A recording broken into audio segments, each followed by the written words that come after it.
I never thought silence could be this loud. The kind that hums beneath your skin and makes every heartbeat sound like a drum. It was Christmas Day. The house smelled of cinnamon and turkey. Carols played softly through the speakers, and twinkling lights reflected in the window like tiny stars. Stephanie's family filled every corner of the dining room. Her mother fussed over the table, her brother Darren poured wine, and I, like always, sat quietly at the end, smiling where I needed to, nodding when spoken to. For 10 years, this had been my version of Christmas. Her family. Their jokes, their laughter, their rhythm. I was the quiet son-in-law, the one who worked too much, spoke too little, and never quite belonged in their noisy circle. I didn't mind. I liked silence. It told me more truth than people ever did. But that night, I learned that even silence can scream. Dinner was almost over when she did it. Stephanie reached into her handbag, her red nails glinting under the chandelier. She pulled out a red envelope, the kind you'd give someone for Valentine's or a Christmas bonus. She smiled across the table, and her mother giggled. "Merry Christmas," she said sweetly, and slid the envelope across the table to me. I remember the sound. The soft slide of paper against linen. That was the sound that cracked my world open. I opened it, expecting maybe a card or tickets to some show she wanted us to see. Instead, it was a legal document. Clean, crisp, and final. Divorce papers. The room didn't go silent, it went louder. Her mother gasped. Darren laughed like it was the punchline to some private joke. Someone actually started clapping. I swear, they were clapping. Stephanie leaned in close. Her perfume smelled like gardenias and guilt. "Merry Christmas," she whispered. I didn't blink. I didn't speak. I just looked at her, really looked at her. Her lips were smiling, but her eyes were terrified. Then I smiled back. Slowly, calmly. "You should open your gift," I said. She froze.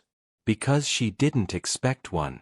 Stephanie loved control. Surprises weren't her game. Her mother frowned. "Oh, you got her something too?" I nodded toward the silver box under the tree with her name on it. "Of course," I said quietly. "It's right there." Her family turned, curious. Stephanie hesitated, then walked over, heels clicking against the hardwood. She knelt, picked up the box, shook it lightly. A nervous laugh escaped her. "What's this?" "Just something I've been saving," I replied. She untied the ribbon with trembling fingers, lifted the lid, and the air left the room. Out came a stack of photos. Dozens. Printed in high resolution. Stephanie's face was in every one, twisted in passion beside a man we all knew. Her brother-in-law, Darren. The color drained from her face. The photos slipped from her fingers and scattered across the floor like dead leaves. Her mother gasped. Her father coughed so hard his wine spilled. Darren went pale. Under the photos was a USB drive. Stephanie knew what was on it. GPS logs. Emails. Hotel receipts. All neatly documented. The silence that followed was heavier than any scream. I stood slowly, adjusting my tie. My hands didn't shake. I'd imagined this moment 100 times, never with anger, only precision. "I figured you wouldn't want me to open your gift in front of everyone," I said. "But I wanted you to open mine." She tried to speak. How? Why would you?" I cut her off. "Because you made it public, Steph.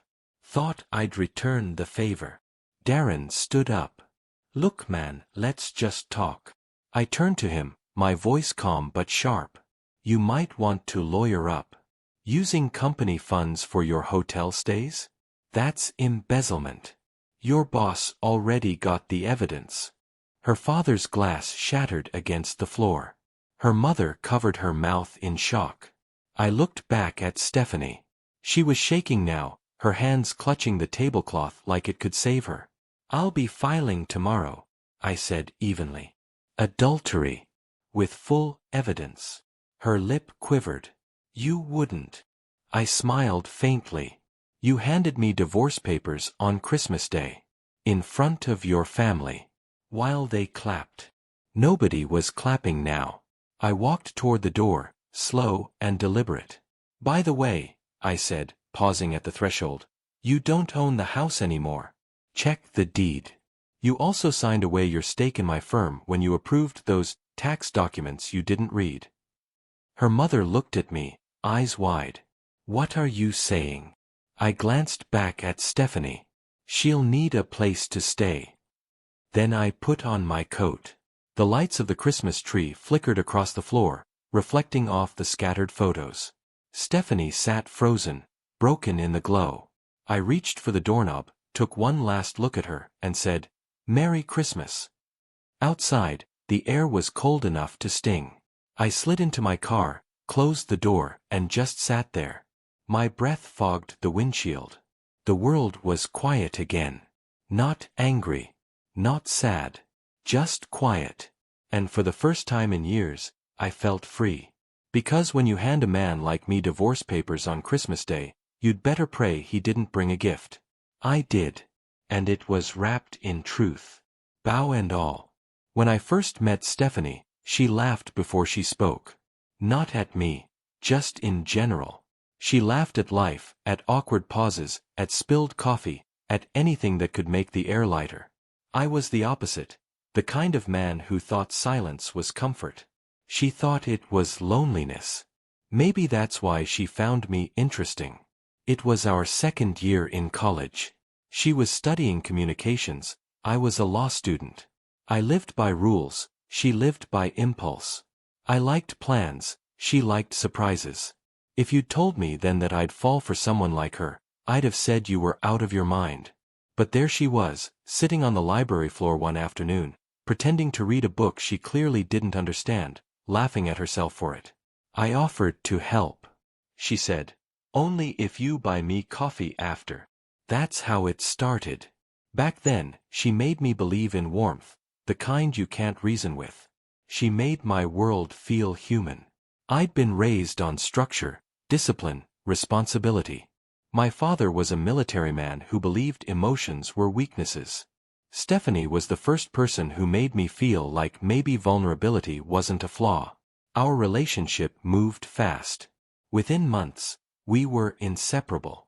She was sunshine and noise, I was shade and quiet. Somehow, it worked. She used to say, "You're too serious, Daniel. You think everything's a case to solve." I'd reply, "Maybe I just like knowing the truth before I act." She'd smile. "That's why I love you. You don't guess. You know." Funny how that line came back to haunt her years later. We graduated together. I got into a law firm straight out of school. She wanted to go to grad school for marketing, so I supported her while she finished. I worked late, sometimes weekends, but I didn't mind. I believed we were building something together, a future. I'd sit in the kitchen at night, drafting legal briefs, while she studied beside me, humming Christmas songs in the middle of July. When we got married, it wasn't grand. Just close friends, her family, a few from my side. I remember standing at the altar, watching her walk toward me, and thinking, this is it. This is home. For years, it really felt that way. Sundays meant brunch with her parents. Her mother loved me, or at least pretended to. Her father respected me in that polite, distant way men do when they're not sure whether to trust you or not. Darren, her older brother, never hid his disdain. He was loud, brash, and entitled. The kind of man who believed his last name alone was an achievement. I ignored it at first. I told myself family politics weren't worth fighting over. But time has a way of showing you the small cracks before the wall falls. It started with little things. She stopped waiting up for me when I worked late. Then came the new passwords on her phone. The sudden girls' nights that turned into weekends away. I tried to brush it off. Everyone changes after marriage, right? People evolve. But deep down, I felt something shift. One night, I came home early from work. She wasn't expecting me. Her phone buzzed on the counter, a message preview flashed. Same hotel? 8 p.m. I picked it up. It was locked. When she walked in, she saw me holding it. For a second, her eyes widened. Then she laughed. "Oh, come on, Daniel. Don't tell me you've turned into one of those paranoid husbands." I wanted to believe her. I really did. But her voice trembled just enough to betray her. That night, she was all over me. Kissing, laughing, cooking my favorite meal. It was her way of smothering guilt or suspicion. I played along. Because something inside me clicked. A quiet voice whispered, "Don't confront. Confirm." From that moment, I became two people. The husband she saw and the investigator she didn't. I started noticing her patterns. Her perfume changed. She began wearing makeup even when running errands. I checked our shared credit card. There were charges from hotels, restaurants we never went to, and a second card I didn't recognize. I didn't say a word. I started keeping notes, dates, times, places. A lawyer's habit. Facts only. No emotion. Then came the night Darren dropped by unannounced. She looked startled. He acted nervous. When I went to pour drinks, I saw the way they exchanged glances. Quick, silent, charged. That was when everything inside me went cold. The next morning, I called a private investigator I trusted from work. I didn't tell him who he was tailing, just that I needed discretion. He delivered. 3 weeks later, an envelope landed on my desk. Inside were photos that confirmed everything my gut already knew. Stephanie and Darren. Together. At a hotel 2 towns over. Her hand on his chest. His hand on her waist. I stared at the pictures for a long time. Not with anger, with clarity. There's a kind of silence that comes when betrayal finally becomes proof. It's not pain. It's not rage. It's understanding. Like a puzzle snapping into place. Every unexplained text, every lie about late meetings, every cold shoulder suddenly made sense. I didn't confront her. That would have been too easy, and too small. Instead, I began to prepare. I checked our legal agreements, accounts, property titles. Everything she had because I put her name on it. Every comfort, every luxury, me. I started moving things quietly. Transferring ownership, creating trusts, rewriting my will. She signed whatever I put in front of her, never reading, always smiling. She thought she was clever. I thought she was predictable.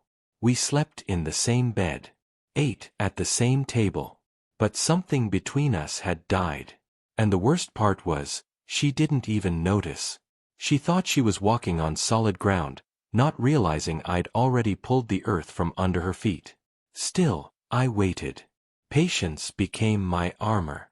Timing, my weapon. Then, 1 week before Christmas, she started acting sweeter. Making plans for family dinner. She kept hinting that she had a big surprise for me. I almost laughed every time she said it. She thought she was setting up a dramatic scene, a performance for her family to watch me break.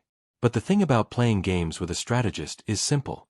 You'll never know you've already lost until the board flips over. So, I smiled. I kissed her cheek. I bought her a silver box and wrapped it neatly. Inside, I placed the evidence, the photos, the receipts, the USB drive with every message she thought was deleted. It sat under the Christmas tree for days, waiting. When the moment came, she thought she was ending me. But really, she was walking straight into my gift. The kind that doesn't sparkle or shine. The kind wrapped in truth. And truth, when you unwrap it, cuts deeper than any knife. After the photos arrived, everything moved in silence.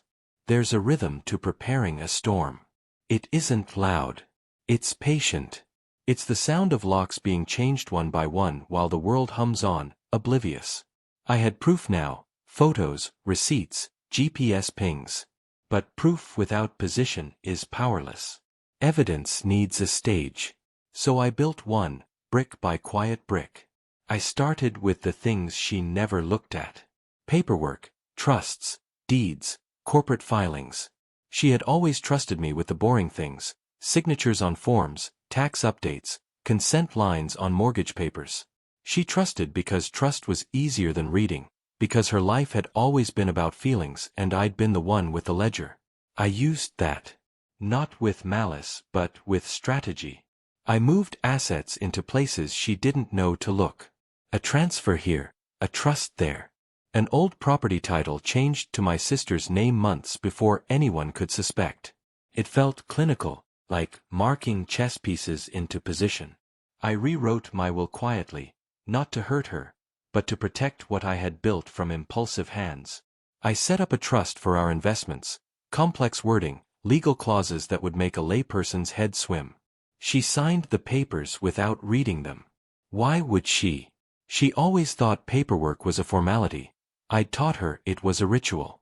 That ritual became my safety net. Money leaves neat trails. I followed them. I traced every charge on our joint card.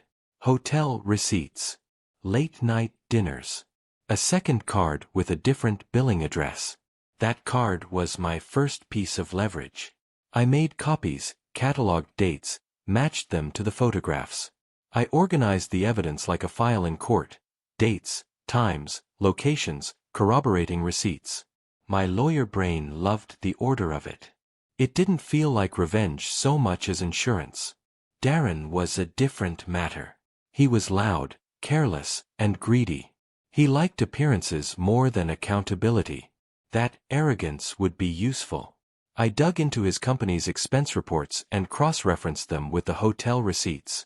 There it was: corporate card charges used for the very nights he was photographed. Embezzlement isn't poetic. It's numbers. But numbers are sharp. I had enough to make his career crack wide open. I didn't go to the police first. Law is a slow blade. I used the firm I trusted. A small packet, emails, photos, receipts, was sent anonymously to Darren's boss. The kind of package a person opens once and never forgets. I watched from a distance as the first tremors began: a call at odd hours, a meeting announced, the sudden hush at family dinners when someone said Darren's name and his face went tight. That was all I needed from him. When the family gathered to gloat, he would already be on thin ice.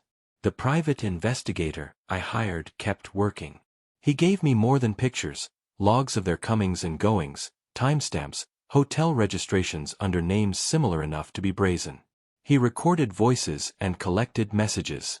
I transferred everything to a single encrypted drive. I labeled the folders by date. I backed them up in multiple places. Organization had become ritual. Ritual had become comfort. I also prepared for the emotional fallout. Evidence is one thing, the court is another. I consulted quietly with an old colleague who specialized in family law. We outlined the claims I could file: adultery, dissipation of marital assets, falsified expenses, and, crucially, embezzlement linked to Darren. She advised calm, she advised timelines. We decided on a plan that would maximize legal leverage and minimize public spectacle, at least until the moment I wanted spectacle. There was a darker corner to plan for: the family. They would turn their knives on me. Reputation is a currency I'd learned to guard. To blunt their venom, I secured letters, receipts, and signatures proving fiscal responsibility. I consolidated accounts into entities that were beyond the reach of a knee-jerk claim. I found legal loopholes, but they were not tricks. They were protections afforded to anyone who took the time to use them. She had never asked questions, and that was her mistake. People often think revenge requires passion. They picture shouting, scenes, doors slammed. Mine required none of that. It required patience. It required the willingness to play a long game while smiling at breakfast, while making small talk at dinner, while sleeping in the same bed as a woman who betrayed me. There's a peculiar intimacy to that kind of deception, living next to the person who will be your downfall and deciding, every morning, to remain as ordinary as possible. I practiced my face in the mirror. Neutral. Not angry, not scornful, just steady. It's surprising how much force a calm face can carry in a room that expects fireworks. People lean into silence. They expect the quiet to break. So when it doesn't, they start to fill the space with their own noise. The silver box under the tree became an instrument. I bought it one afternoon while she was at a lunch she said was a work meeting. The box was simple, tasteful, enough to make her think it was sentimental. Inside, however, I placed a stack of glossy photos, a small envelope with the hotel receipts, and the flash drive. The flash drive held the rest: time-stamped video, emails, GPS trails, and a small note typed with legal language, evidence for immediate disclosure. I wrapped the box myself, tied the ribbon properly, and left it under the tree where she would find it, where she would be forced to open it before anyone else. There were practicalities too. I made sure the house deed was clean. I confirmed the mortgage documents were signed in such a way that her sudden exit wouldn't leave me exposed. I didn't want to take everything for spite. I wanted to prevent her from taking what she had not earned. That line mattered to me. Justice, not cruelty. Finally, I rehearsed the timing. The family's habit of celebrating December 25th, the way they drank too much and let old jokes roll out without filters, these were variables I could predict. I scheduled nothing. I simply waited for her to perform. She would pick the day she thought would hurt most. That was her gift to me: predictability. Months of quiet work left me tired and oddly serene. There were nights when I felt like a ghost walking through my own life. I would set the table for dinner, pour 2 glasses of wine, and watch her move through the kitchen with a casual grace. She never suspected the ledger I kept tucked away in my briefcase, the small stack of printed receipts on my nightstand, the way I would sometimes saddle my car in the middle of the night to drop a DVD into the office mailbox of a man she trusted. People think courage is loud. Sometimes it's the courage to be methodical, to sit with discomfort for the sake of eventual clarity. I wasn't trying to crush her with spectacle. I wanted one thing: truth laid bare in a way they could not deny. So I prepared. I waited. I kept my face steady. When the day came, everything would fall into place because it had been arranged that way, not because fate had decided it. That was the point of all those quiet moves: to make the moment inevitable. And inevitable things are the most devastating.